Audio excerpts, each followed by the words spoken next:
Okay. I got a little note here. And so this morning when I made it, I couldn't figure out if it was the Lord or Loran. So in the first service, I acted on the note. You decide if it's the Lord or Loran. I want to talk to the men for just a second.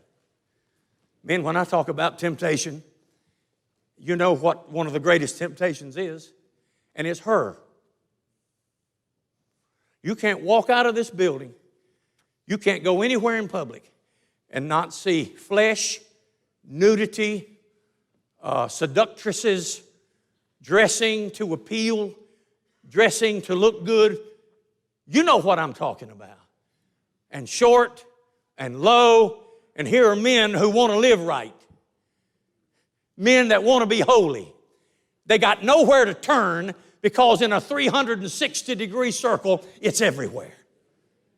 But the problem is that they have to see it in church. No man ought to have to fight that in church. Ladies, girls, when you get up to get dressed to come to church, you need to realize you're coming to the holy house of God. You ought not to come here to show off, your legs. And if you're constantly having to fight to stay decent, you got the wrong wardrobe on. And not just for church, but for anywhere else. Now, I am not mad. I'm just trying to tell you the truth. You need to change wardrobes. This is not a place to find a date. This is not a place to find a new husband. This is a place where you come in and the Spirit of God fills it, and Jesus is here, and His holiness is here, and you ought not to be the cause for a man having to fight his flesh in a service.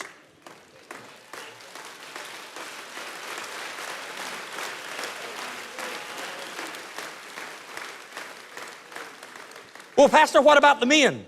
I've had no complaints about a man whose breeches legs were too short. Here's another one. But Pastor, that's our culture. Now hear me. When you get saved, you change cultures.